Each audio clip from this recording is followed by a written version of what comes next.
Assalamualaikum. Hai semua, apa kabar? Kali ini bertemu lagi kita dalam video gerakan linear oleh Sigu Suhaila. Terlebih dahulu, apakah standard pembelajaran yang bakal kita cakupi untuk hari ini? Bab 11, Daya dan Gerakan. 11.1 Gerakan linear. Standard pembelajaran 11.1.1 menerangkan perbezaan antara jarak dan sesaran serta unit ukuran dalam kehidupan harian. Standard pembelajaran 11.1.2 menjelaskan dengan contoh maksud laju, laju purata, hal laju dan pecutan serta unit ukurannya dalam kehidupan harian. Apakah yang dimaksudkan dengan gerakan linear? Linear bermaksud garis lurus. Oleh itu, di dalam video ini kita hanya membincangkan tentang gerakan dalam garis lurus. Semoga selepas menonton video ini, pelajar dapat menguasai standard-standard pembelajaran tersebut.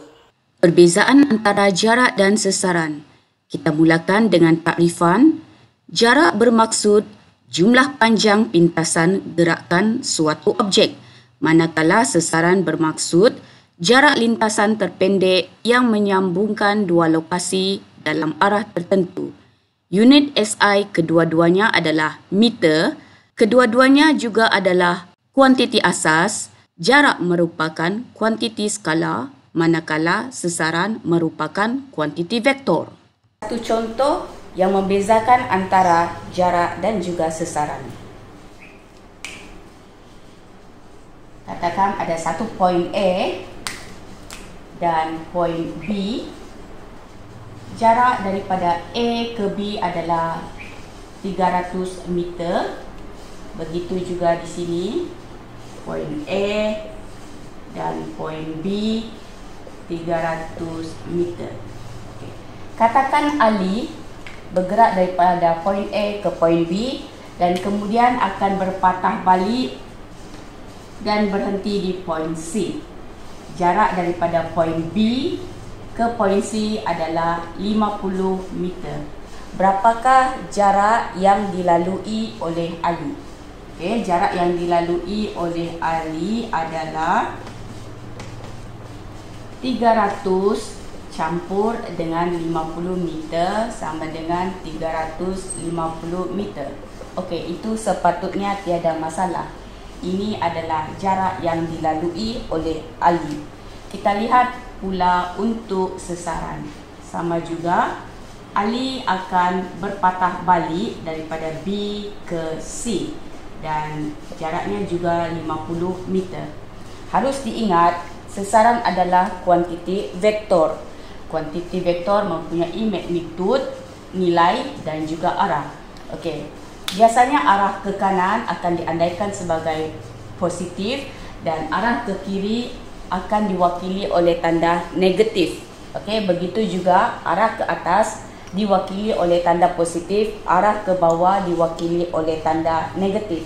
Sekarang sesaran yang dilalui oleh Ali adalah sesaran sama dengan apabila bergerak ke kanan 300 meter, boleh letak positif ataupun tidak boleh, tidak letak pun tidak mengapa, campur dengan oleh kerana bergerak ke kiri, jadi arah itu diwakili oleh tanda negatif 50 meter sama dengan 300 tolak 50 sama dengan 250 meter.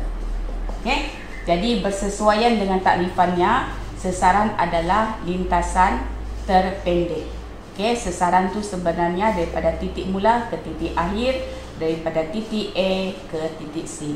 Okey, diharapkan contoh pertama ini jelas kepada anda semua. Okey, kita lihat seterusnya contoh yang kedua untuk membezakan antara jarak dan juga sesaran. Okey, sama ada titik A dan B, C. Jarak daripada A ke B adalah 3 meter, B ke C adalah 4 meter. Okey. Untuk jarak yang dilalui, jarak sama dengan 3 campur 4 sama dengan 7 meter. Okey, ini sepatutnya tiada masalah. Sekarang kita lihat bagi sesaran. Okey, ini menunjukkan segitiga bersudut tegak. Jadi untuk lintasan terpendek yang menghubungkan antara titik mula ke titik akhir adalah A ke C. Jadi bila melibatkan masalah seperti ini, kita perlu menggunakan teorem Pythagoras yang mana AC sama dengan punca kuasa 2 bagi AB kuasa 2 campur BC kuasa 2.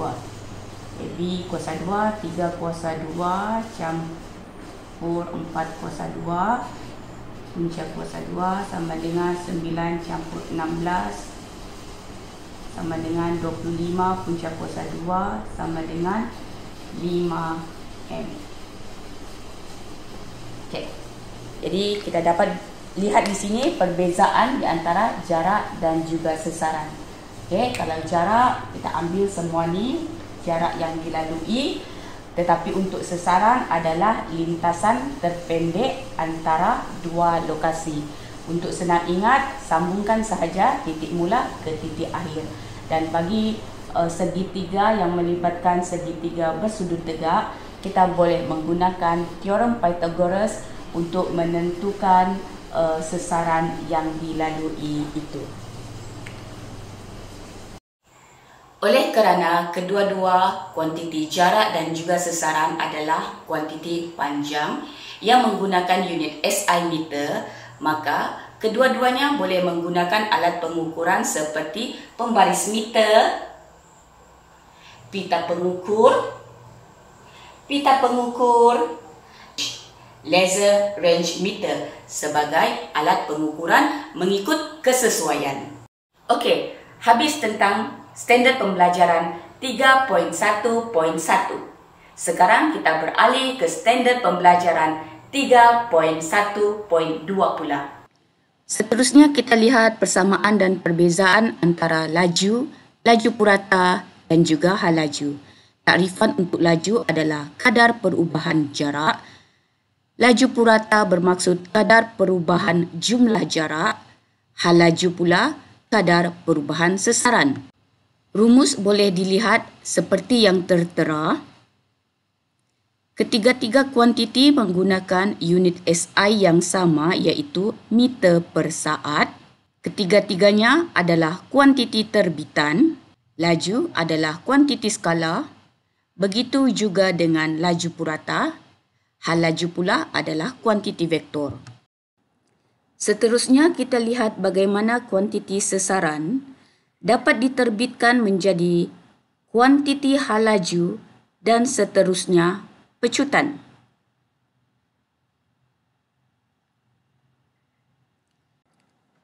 Hal laju diterbitkan daripada gabungan kuantiti sesaran dan massa secara pembahagian, iaitu sesaran bahagi massa, dan unit bagi hal laju ialah meter per saat.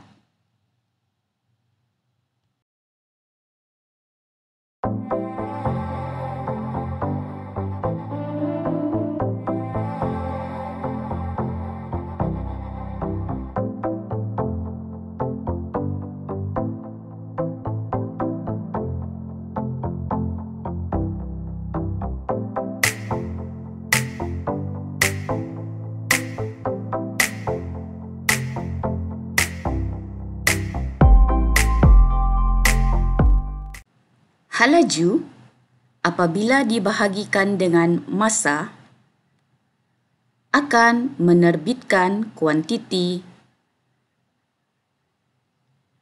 pecutan.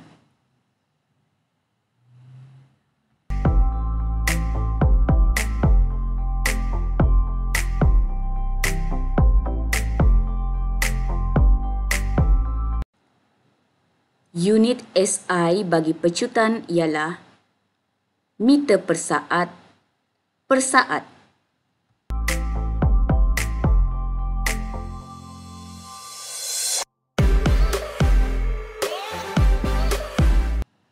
Pecutan ditakrifkan sebagai kadar perubahan hal laju.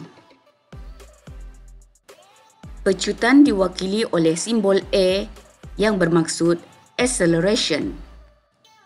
Perubahan hal laju di sini membawa maksud hal laju akhir V, tolak hal laju awal U, dan apa sahaja yang melibatkan kadar mesti melibatkan per masa.